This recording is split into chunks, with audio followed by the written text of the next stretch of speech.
सागर पहले थोड़ा झिझका, लेकिन मेरा कष्ट देखकर वह बिस्तर पर बैठ गया और सहलाने लगा।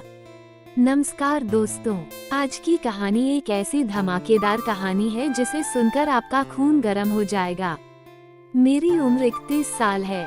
मेरा शरीर देखने में बिल्कुल एक जवान युवती जैसा लगता है। मेरी शादी को मात्र 9 महीने हुए हैं। मेरी लंबाई 5 फीट से ज्यादा है और मेरी शारीरिक बनावट काफी आकर्षक है।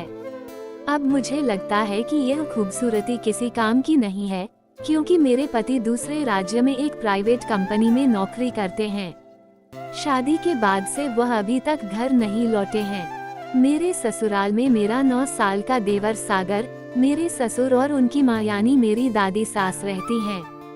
मेरी सास का पिछले साल देहांत हो गया था, इसलिए मेरे पति मुझे अपने साथ नहीं ले गए, क्योंकि घर तो मुझे ही संभालना था। लेकिन अब मेरे मन की बात समझने वाला कोई नहीं है। मेरा तपता हुआ खून अंदर ही अंदर उबल रहा है, जिसे शांत करने के लिए किसी की जरूरत थी। मेरे पति पिछले 4 महीनों से घर नहीं आए हैं, इसलिए अब मैं काफी बेचैन और प्यासी हो गई हूँ। तभी मेरी नजर अपने देवर सागर पर पड़ी। उसकी लंबाई मुझसे थोड़ी कम है, शरीर भी मुझसे हल्का है और उसका अंग शरीर की तुलना में काफी बड़ा है। सागर ने अभी एक प्राइवेट कॉलेज में एडमिशन लिया है, इसलिए वह इन दिनों घर पर ही रहता है। घर में मेरे और सागर के अलावा कोई नहीं होता। मेरे ससुर की माँ उम्र के कारण हमेशा अपने कमरे में आराम करती हैं और ससुर बाहरी कमरे में रहते हैं, इसलिए वह अंदर बहुत कम आते हैं। पहले मैं सागर की तरफ इस तरह नहीं देखती थी, लेकिन जिस दिन से मैंने उसका वह रूप देखा, उस दिन से मेरा नजरिया बदल गया। उस दिन सागर को लगा कि घर में कोई नहीं है, इसलिए वह अपने कमरे में वीडियो देखते हुए खुद के साथ खेल रहा था। अचानक वहां से गुजरते समय मेरी नजर खिड़की पर पड़ी। अंदर से वीडियो की हल्की आवाज आ रही थी। मैंने खिड़की से झांक कर देखा और देखकर मेरे तो होश उड़ गए। पिछले 3 महीनों में पहली बार मुझे वह नजारा दिखा।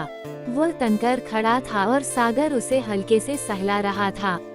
ये देखकर मैं वहीं पिघल गई। उस दिन से सागर के साथ वक्त बिताने के लिए मेरा मन मचल रहा था।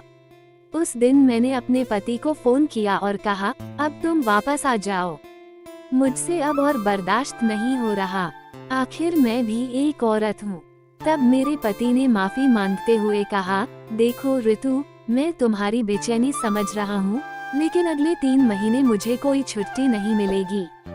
कंपनी में नया प्रोजेक्ट शुरू हुआ है, इसलिए सबको डबल शिफ्ट में काम करना पड़ रहा है। 3 महीने इंतजार करो, फिर देखो मैं आकर तुम्हारा क्या हाल करता हूँ। ये कहकर वह हंसते हुए फोन काट दिए। जैसे तैसे सुबह हुई। सुबह मैंने सबके लिए नाश्ता बनाया और सागर के लिए खास तौर पर उसके कमरे में लेकर गई। कमरे में जाकर देखा कि सागर अभी भी सो रहा है। सोते समय उसकी हालत देखकर मुझसे रहा नहीं गया और मैंने उसे छू लिया। उसे छूते ही मेरे शरीर में बिजली सी दौड़ गई।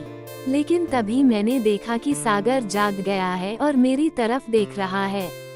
मैं जल्दी से पीछे हट गई और कहा, देवर जी अब उठ जाओ, सुबह हो गई है।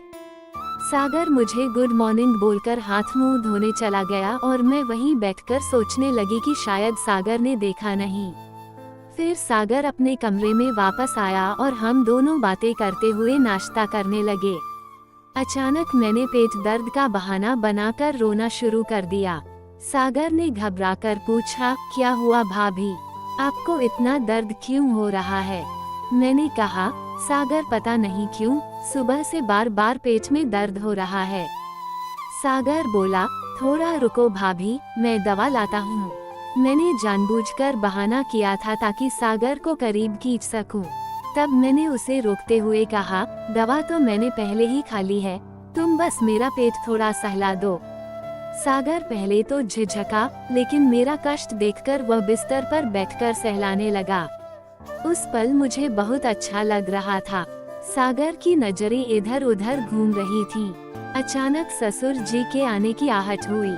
मैंने सागर से कहा, ठीक है सागर, मैं खाना बनाने जाती हूँ।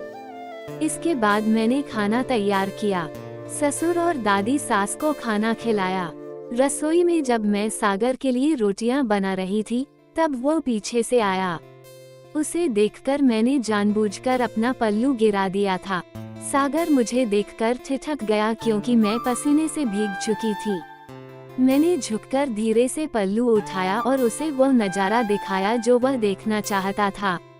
सागर ने कहा, भाभी, अगर आप कहें तो मैं पंखे से हवा कर दूं। मैंने उसका हाथ पकड़कर कहा, तुम्हारी भाभी इतने कष्ट में है और तुम बस बातें कर रहे हो।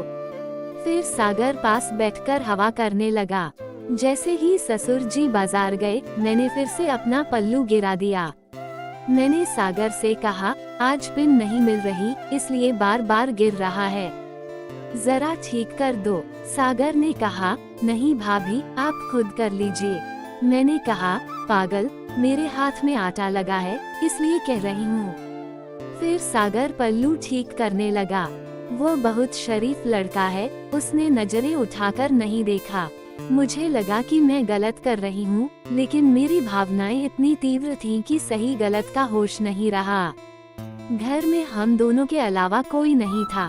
मैं चाहती थी कि आज कुछ हो जाए, लेकिन सागर मुझे उस नज़र से नहीं देख रहा था। शाम को चाय पीते हुए सागर ने कहा, भाभी, लगता है आपकी तबीयत ठीक नहीं है। आप कुछ दिनों के लिए भैया के पास चली जाइए। मेरी आंखों में आंसू आ गए। मैंने सागर से कहा, बस करो, मैं कितने दर्द में हूँ, यह कोई नहीं जानता। मुझे रोते देख सागर मेरे आंसू पोंछने लगा। तब मैंने उसे गले लगा लिया। मैंने सागर से कहा, देवर जी, तुम मेरे भाई जैसे हो, इसलिए मैं तुम्हारे पास रहती हूँ, प्लीज बुरा मत मानना। सागर ने कहा, नहीं भाभी, आपकी बात का मैं बुरा क्यों मानूंगा। मैंने उसका हाथ पकड़कर कहा, तुम मुझसे दूर क्यों रहते हो? क्या मैं तुम्हें अच्छी नहीं लगती? तुम्हारी कोई गर्लफ्रेंड नहीं है तो मुझे ही बना लो। क्यों मुझे इतना तड़पा रहे हो? सागर हैरान रह गया और बोला, पर भाभी, आप मेरी भाभी हैं, ये सब गलत है। तो दोस्तों, आज की कहानी आपको कैसी लगी? कमेंट में जरूर बताएं। वीडियो को लाइक करें और चैनल को सब्सक्राइब करना न भूलें।